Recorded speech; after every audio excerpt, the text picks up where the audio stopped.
বিসমিল্লাহির রহমানির রহিম। আসসালামু আলাইকুম রহমতুল্লাহি ওয়া বারাকাতুহু।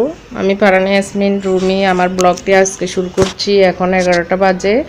তো আমার ঘরের অবস্থা আপনাদেরকে দেখাচ্ছি, কি অবস্থা হয়ে আছে, এগুলো সব আমাকে করতে হবে। তো আজকে আমার যে কাজের মেয়েটা, ওর নাকি জ্বর উঠছে, যার কারণে ও আসবে না।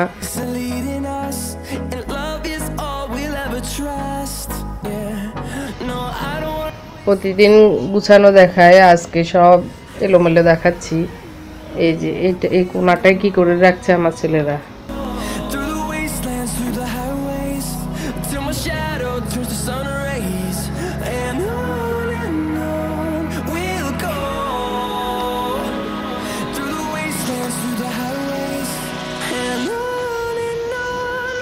ওই যে লাফিসগুলো দেখছেন, আমরা একটু হয়তো বাইরে যেতে পারি, বেড়াতে যেতে পারি, এই জন্য এগুলো নামিয়ে নিয়েছি, মুছে মাছে ঠিক করব।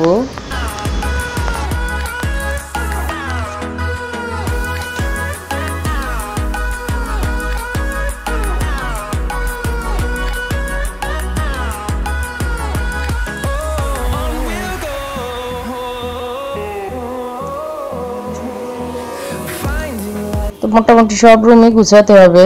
রান্নাঘরও সকালে নাস্তা করে অবস্থা সিরিয়াস। তো এখন আমাদের নামিরা স্কুল থেকে এসেছে, ও আমার সাথে দেখা করছে, ও একটা ব্যাগ কিনেছে, এটা দেখাতে এসেছে, লাভ মিয়াও। তো এখন আমি সব দোয়া পাটলা শেষ করব পরে, তবে তার আগে ঘরটা প্রথমে গুছিয়ে নিব, কারণ কেউ একজন আসলে কি বলবে এই অবস্থা দেখে। গত 2 দিন আসলে আমি শরীরটা ভালো ছিল না, তেমন কিছুই করতে পারিনি, তো যার কারণে এই অবস্থা হয়ে আছে। তো এখন আমি পুরো ঘর গুছিয়ে তারপর দোয়া পাটলা রান্নাঘরে ঢুকবো, দোয়া পাটলা করব, রান্না করব। তো এখন আমি শুরু করে দিয়েছি গোছানোতে, ফিটে ফাটে সব কিছু ঝাড়া টাড়া দিয়ে গুছিয়ে নিব।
Close till I get up.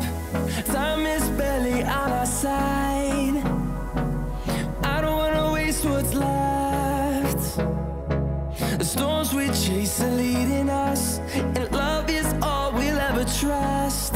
Yeah, no, I don't wanna waste what's left. And on we'll go, through the wastelands, through the highways, till my shadow turns to sun rays. And on we'll go, through the wastelands, through the highways. And on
see the horizon, turn us to thousands, and we'll grow in number, fueled by them to see the horizon, turn. তো আল্লাহর মেহরবানিতে আমার কাজ এখন মোটামুটি ঘরের সম্পূর্ণ কাজ শেষ হয়েছে। তো এখন মানে গুছানো গোছানো শেষ হয়েছে। এটা হলো আমার ছেলেদের রুম। তো আমি এখন গুছিয়ে নিয়েছি। এরপরে আমি যাব রান্নাঘরে, ধুয়ে ধোয়া পাটলা এখনও আছে, তারপর ওগুলো শেষ করে আমি আজকে খিচুড়ি এবং মুরগির গোশত ভিজিয়েছি। অন্য কিছু রান্না করলে কুটাকাটির ঝামেলা থাকবে, সেজন্য সিম্পল মুরগি ভুনা আর খিচুড়ি। তো আমি আসলে আজকে অনেক বড় একটা ভুল হয়ে গেছে। আমি কাজের ভিতর যে এত মনোযোগ দিয়েছি, যার কারণে আমার ছোট ছেলে মুনতাসির, ওর 12:30টায় ছুটি হবে। আমি তো 2-3 বারই আমার মনে হয়েছে যে ওর ছুটি হয়েছে কিনা দেখি, কিন্তু তখন টাইম এখনো হয়নি। তখন এই যে আমার একটা ডাব্লিউ পড়ে যাচ্ছে, এটা আবার গাম দিয়ে লাগাতে হবে। তো কয়েকবারে দেখেছি, টাইম তখন হয়নি। এর ভিতরে 1 ঘন্টা চলে গেছে কিভাবে আর মনেই হয়নি মুনতাসিরকে আনা লাগবে স্কুল থেকে। আমি আসলে খুবই পরে আমরা পেরেশান হয়ে গেছি। তো স্কুল থেকে 1 ঘন্টা পরে মানে 1:30টার সময় ফোন আসছে যে মুনতাসিরকে নিতে হবে। তাও আমাদের ফোনে স্যাররা পাচ্ছে না, কি কারণে এঙ্গেজ বা পাই নাই। তো পরে আমার ছোটো ভাইয়ের নাম্বার দেওয়া ছিল অতিরিক্ত গার্ডিয়ানের, তো ওর নাম্বারে ফোন দিয়ে মিস স্যার জানিয়েছে মুনতাসিরকে তো নিতে হবে। তো আমার বড় ছেলে ফাহাদ ছিল, ওকে তাড়াহুড়ো করে পাঠিয়েছি। তো আসলে কত বড় যে একটা ভুল হয়ে গেছে আমাদের, এটা খুবই কষ্টকর হয়েছে আমাদের, খুব মানে সবাই পেরেশান হয়ে গেছি মুনতাসির। তো ও এসে এখন বায়না ধরেছে, এখন অন্য কিছু খাবে না, খিদে লেগেছে, ও বাইরের চিকেন বিরিয়ানি খাবে। তো আমি এখন নিচের যে বিরিয়ানি হোটেল আছে সেখান থেকে ওদের জন্য 3 জনের জন্য বিরিয়ানি আনিয়েছি। তা আমরা আমার হাজব্যান্ড আজকে ওর শরীরটা ভালো ছিল না, লুজ মোশন ছিল, যার কারণে ও এই বেলা আর অফিসে যায়নি, দুপুরে খাওয়ার পর বের হবে। তো আমাদের জন্য খিচুড়ি রান্না করব আর মুরগি গোশত রান্না করব, এটাই আজকে প্ল্যান। তো আমার দোয়া ফাটলাগুলো শেষ, পাকঘরের কাজও মোটামুটি সব শেষ করে ফেলেছি, গুছানো গাছানো মোছামাছি। এই যে আমি খিচুড়ি এবং মুরগি গোশত রান্না করে ফেলেছি, এই সিম্পল। আর সালাদ পেঁয়াজ এগুলো তো আছেই, আর হলো আমাদের অনেক পছন্দের রসুনের সস দিয়ে আমরা খাবো, সরি রসুনের আচার দিয়ে খাবো। তো এখন আমি একটু খাবারের আগ দিয়ে একটু সময় পেয়েছি, মশলা নিয়েছি, আমার তেজপাতা এলাচ দারচিনি এগুলো শেষ হয়ে গেছে। তো এগুলোকে আমি গুছিয়ে রাখবো, এই সময়টাকেও কাজে লাগাচ্ছি। এরপরে আমি নামাজ পড়ে খেতে বসবো, আজকে আর গোসল করব না আমি।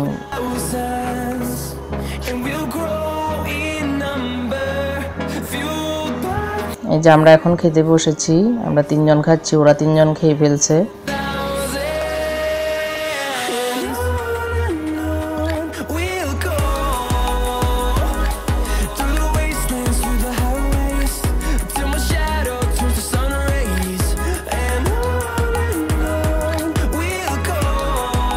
তো আসলে আমার মুনতাসিরের জন্য একদম আমরা, ওর আব্বু আমাকেও খুব ইয়ে করলো যে কেমন মা, আসলে আমরা কেমন মা হয়ে গেলাম, মা বাবা যে বাচ্চারা এতক্ষণ 1 ঘন্টা আমার বলতেছে যে 1 ঘন্টা মুনতাসির বাসায় নেই, কেউ কারো মনে উঠে নাই আমাদের কেমন মা বাপ হলাম আর কেমন আমাদের ইয়ে হলো, মন হলো। তো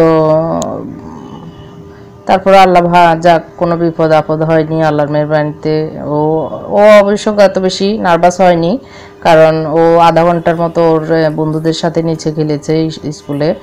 তারপরে আধা ঘন্টা বসেছিল, বলে যে আমি তো বসে আছি তোমাদের অপেক্ষায়, মিস দেখে ওনারা বাইরে যেতে দেখে আমাকে তখন তোমাদেরকে ফোন দিয়েছে।